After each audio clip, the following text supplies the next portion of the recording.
दिल्ली में क्योंकि माननीय केजरीवाल जी और आम आदमी पार्टी की सरकार द्वेष की राजनीति करती है, इसलिए आयुष्मान भारत से दिल्ली वासी वंचित है। माननीय जजेस ने दिल्ली सरकार से सवाल भी पूछे और बहुत कड़े सवाल पूछे कि दिल्ली में जो हेल्थ की, स्वास्थ्य की व्यवस्था इतनी चरमराती हुई स्थिति में है, तो ये केंद्र सरकार से आर्थिक मदद लेने में क्यों कतरा रही है माननीय केजरीवाल जी की आम आदमी पार्टी की सरकार। आयुष्मान भारत योजना अगर यहां पर लागू हो जाती है दिल्ली में, तो 47 करोड़ रुपया आम आदमी पार्टी की दिल्ली सरकार को केंद्र सरकार सालाना देगी।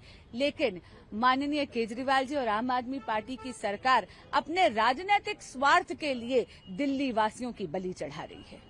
आयुष्मान भारत आदरणीय प्रधानमंत्री श्री नरेंद्र मोदी जी द्वारा लॉन्च करी हुई एक बहुत ही जन कल्याणकारी योजना है, जिसके तहत 5 लाख रुपए का सालाना हेल्थ कवर बेनिफिशियरी को मिलता है।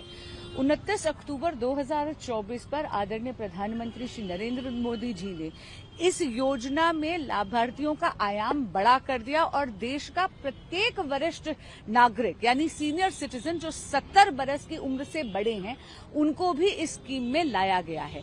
और इससे उनकी आर्थिक स्थिति, उनकी इकोनॉमिक बैकग्राउंड, उनकी सोशल बैकग्राउंड से कोई लेना देना नहीं है। भारत का प्रत्येक बुजुर्ग 70 बरस से बड़ी आयु का लाभार्थी बनता है आयुष्मान भारत में।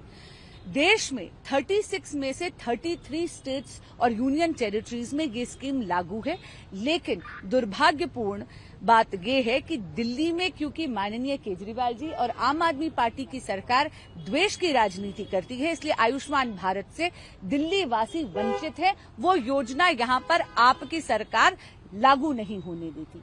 इसीलिए दिल्ली में 7 सांसदों ने दिल्ली हाई कोर्ट का दरवाजा खटखटाया है। आज इस केस की सुनवाई थी।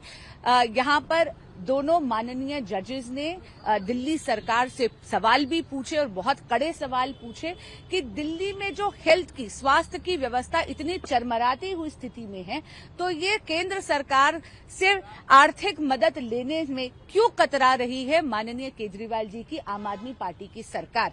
सुनवाई अब कल होगी। सर, कोर्ट ने ये भी कहा कि दिल्ली के जो हेल्थ सेक्रेटरी और हेल्थ मिनिस्टर हैं वो आपस में बात नहीं करते हैं। अस्पतालों की हालत जो है बहुत खस्ता है, बेड नहीं है, इंफ्रास्ट्रक्चर नहीं है, मशीनें काम नहीं कर रही। सर जी बिल्कुल, कोर्ट ने ये भी ऑब्जर्व करा कि इतनी ज्यादा बुरी हालत है कि ना तो मंत्री यहाँ पे जो स्वास्थ्य मंत्री हैं वो किसी बात का संज्ञान नहीं ले रहे हैं। उन्होंने ये भी उदाहरण दिया कि अगर किसी व्यक्ति का स्कल फ्रैक्चर हो जाए तो यहाँ पर सीटी स्कैन करने की मशीनें भी नहीं हैं।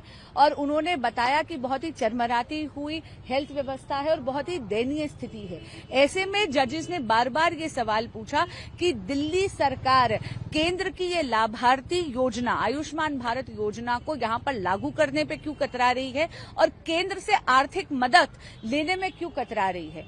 आयुष्मान भारत में रेशो है 60-40, यानी 60% पैसा केंद्र सरकार देती है और केवल 40% पैसा आम आदमी पार्टी की सरकार को देना पड़ेगा, यानी काफी ज्यादा मदद यहां पर होगी। अगर आप माननीय हेल्थ मिनिस्टर मनसुख मंडाविया जी की स्टेटमेंट भी देखें तो वो कह रहे हैं कि आयुष्मान भारत योजना अगर यहां पर लागू हो जाती है दिल्ली में, तो 47 करोड़ रुपया आम आदमी पार्टी की दिल्ली सरकार को केंद्र सरकार सालाना देगी। लेकिन माननीय केजरीवाल जी और आम आदमी पार्टी की सरकार अपने राजनीतिक स्वार्थ के लिए दिल्ली वासियों की बलि चढ़ा